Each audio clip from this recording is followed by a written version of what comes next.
They called her weak before they ever learned her name. The words floated through the cavernous training hall like dust motes in sunlight, casual, careless, and cruel.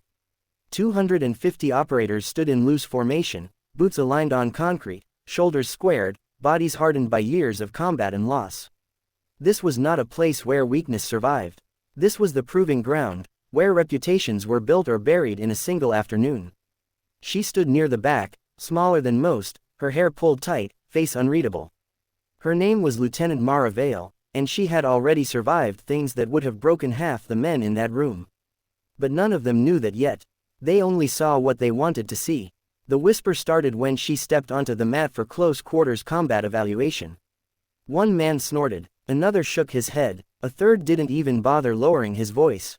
That's her. That's the SEAL they sent us. She looks like she'd snap in half. Must have lowered the standards. Mara heard every word. She always did. But she didn't react. She never reacted. That was lesson number 1, learned years ago in a freezing surf zone while instructors screamed inches from her face. Emotion costs energy, and energy can get you killed. The evaluator, a scar-faced senior chief with 20 years of war etched into his posture, looked at her clipboard, then at Mara. You ready, Lieutenant? Yes, Senior Chief. Her voice was calm, steady, no edge of defensiveness. That alone annoyed a few people. Her opponent stepped forward with a grin that said he was already bored. Petty Officer First Class Ryan Cole. 6'3", thick arms, a reputation for dropping opponents fast and hard. He'd been deployed 4 times and liked to remind everyone of it. He rolled his neck, cracked his knuckles, and looked down at her like she was a warm-up drill. Don't worry, he said loudly, for the benefit of the crowd. I'll go easy. A ripple of laughter moved through the formation.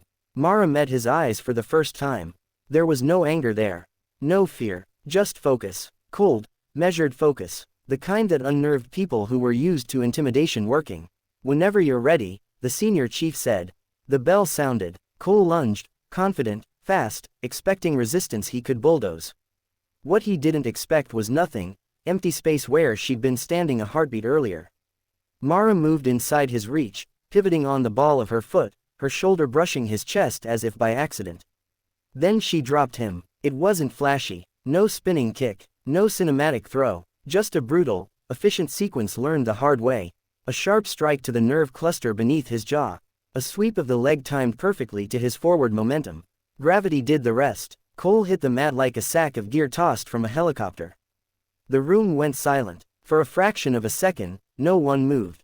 No one breathed. 250 operators stared at the man on the floor, stunned, and at the woman standing over him, already stepping back into a neutral stance. Reset, the senior chief said quietly. Cole groaned, trying to push himself up. His eyes were glassy with shock, not just from the impact, but from the realization that something fundamental had shifted. The whispers stopped, but this story didn't begin on that mat. And it didn't end there either. Years earlier, Mara Vale had been told she didn't belong long before she ever wore a trident. She grew up in a town that taught girls to stay small and quiet. She learned early how to endure, how to absorb words that cut deeper than fists and keep moving anyway. When she enlisted, she was told she was brave. When she applied for selection, she was told she was unrealistic. During training, the doubts multiplied. Every failure felt magnified, every success dismissed as luck. She was injured twice, nearly dropped once. The night she almost quit, she sat alone on the beach, shivering, staring at the dark ocean, thinking about how easy it would be to walk away. What stopped her wasn't pride.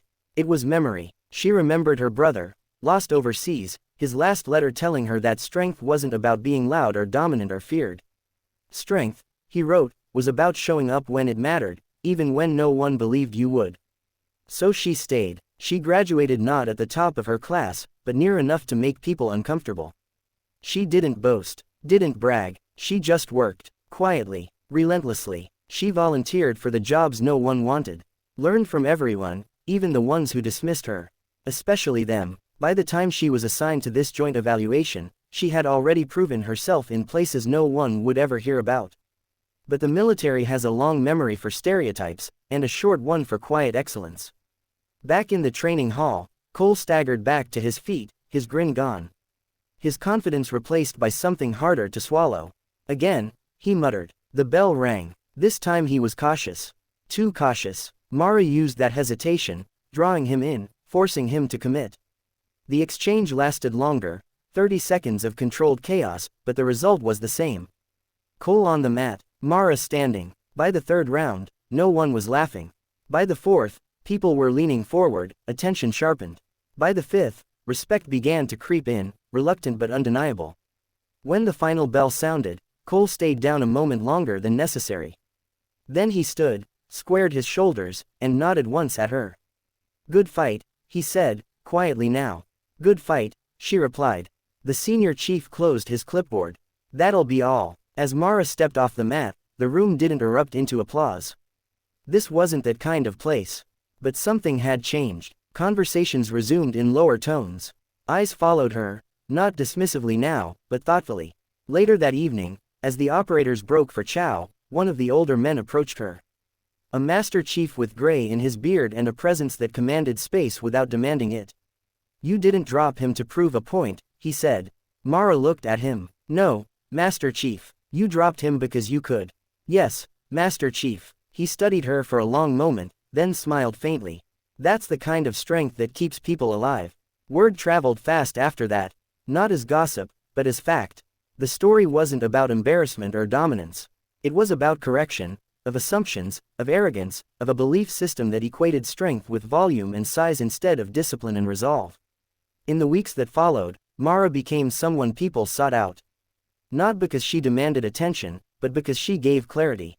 She trained harder than anyone, asked sharper questions, took responsibility when things went wrong and shared credit when they went right. She never once reminded anyone of what she'd done on that mat. She didn't have to. Months later, during a deployment briefing, the same room was filled with many of the same operators. This time, when Mara entered, conversations paused, not out of surprise, but acknowledgement. A seat was cleared near the front. Someone passed her a map without comment. No one called her weak again. Because they had learned something far more important than how fast she could drop a man twice her size. They learned that real strength doesn't announce itself. It doesn't ask permission. It doesn't need an audience. It shows up, it endures, and when the moment comes, when everything is on the line, it acts with absolute certainty. And, sometimes, all it takes to change the room is one quiet person standing firm while the world underestimates them. That day, in front of 250 operators, Mara Vale didn't just drop a man cold. She dropped a lie that had been standing far too long.